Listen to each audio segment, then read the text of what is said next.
How you doing Sunday night? You good? Oh yeah, you guys got great energy. I love it.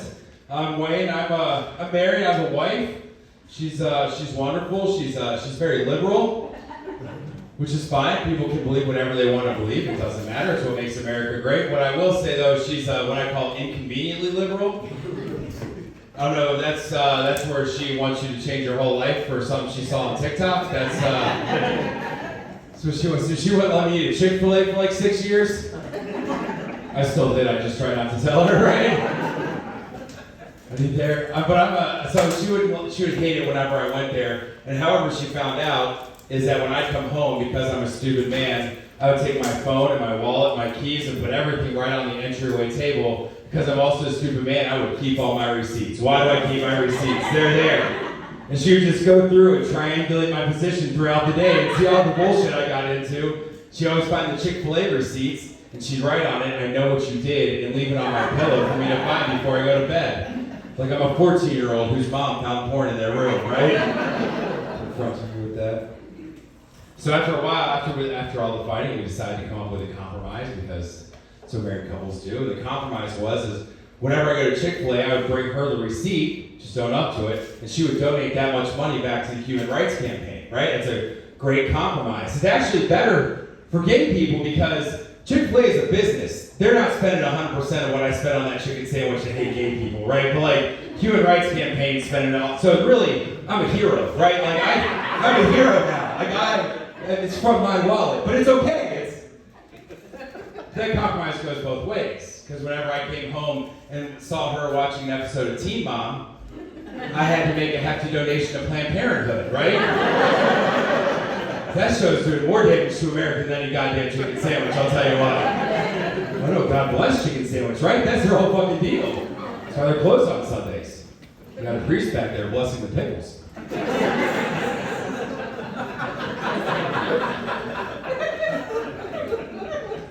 My wife came home from the grocery store from Kroger, one of the grocery stores the other day, and she said, we can't go to that Kroger anymore.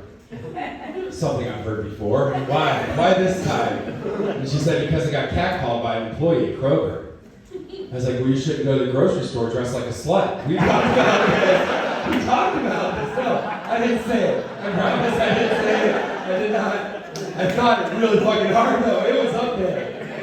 I'd probably save my marriage that day, but not say those words to my wife.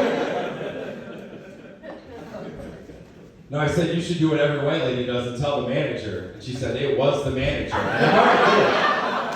New grocery store. Now we get to go to a further community, further away, with the same bad experience. I've never catcalled anybody. I know I've never catcalled anybody. And I know that no dude in here can ever say they've really ever been catcalled. Like every single woman in the bar in Montgomery and Cincinnati and Ohio and America has always, they've been catcalled. Just walk into work, listen to a podcast about murdering white dudes, and someone looks at your butt, and they like your butt, and they just interrupt your whole fucking day. That's never happened to dudes, really. Never catcalled anybody ever. But I'm not a hero. I've looked at butts.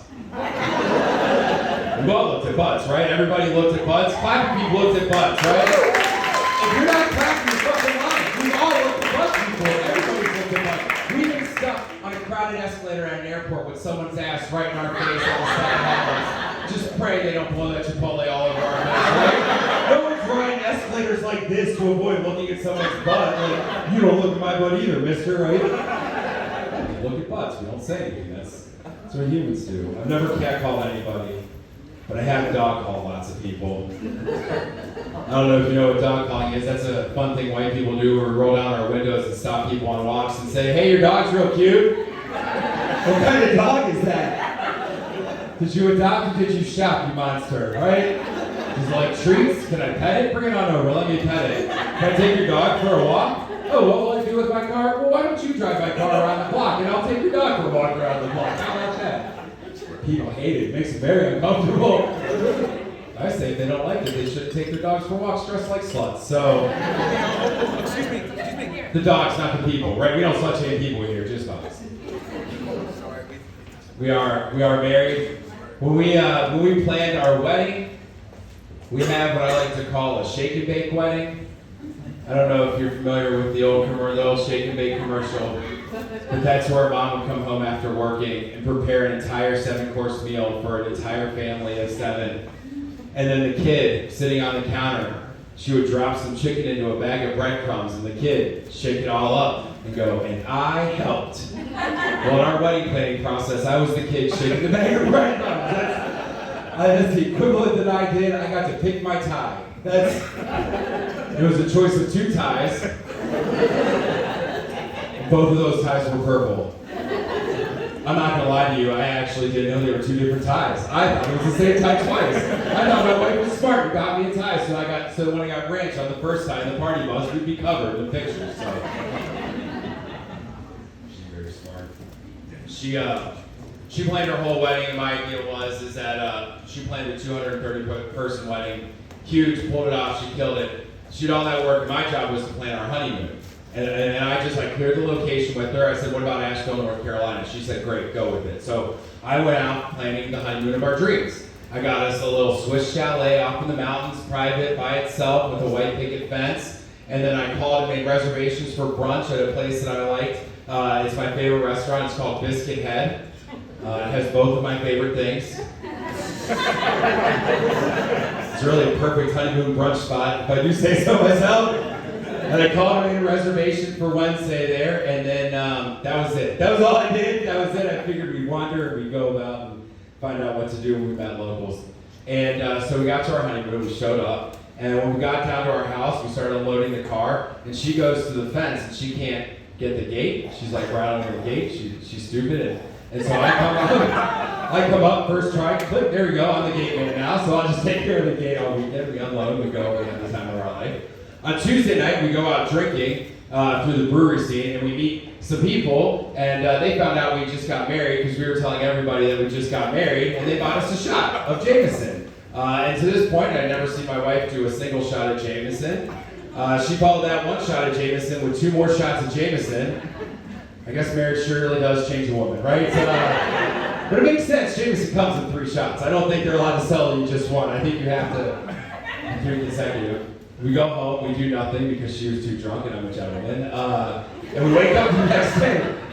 We wake up the next day and I say, hey, how you doing? And she goes to answer and she opens her mouth. And a smell came out of her mouth.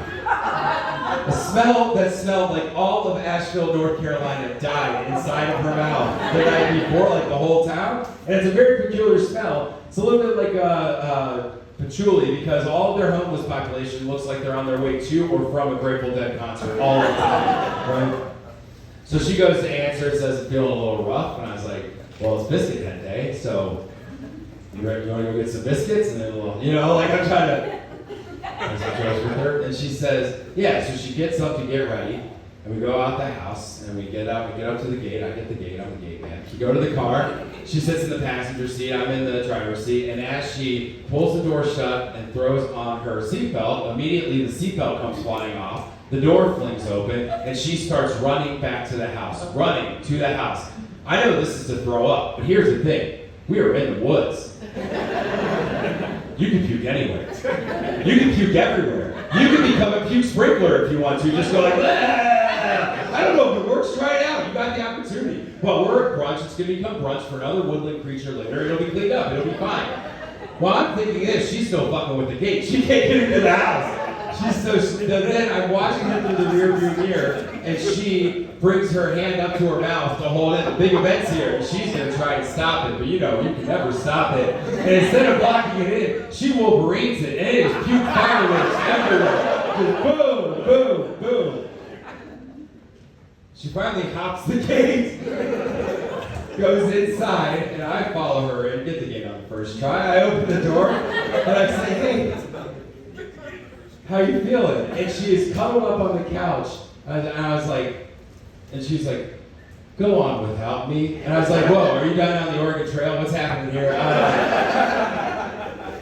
And this is the trap, right? I shouldn't go on without her, right? Like, I'm feeling fine. I know how to handle 3 shots of Jameson. I've been trained for my entire life. But why should I be punished on my only thing? And I was like, are you sure? She's like, yes, but bring me some biscuits. And I was like, all right, Oliver Twist, I'm on my way. So I go down to Biscuit Head.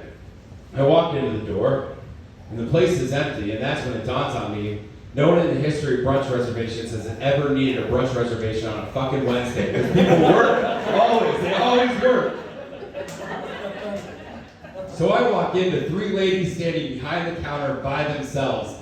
And they look at me at the same time and go, Wayne? And I was like, yeah, that's me. What's up? And they said, reservation for one? I was like, yeah, I'm on my honeymoon. So that was...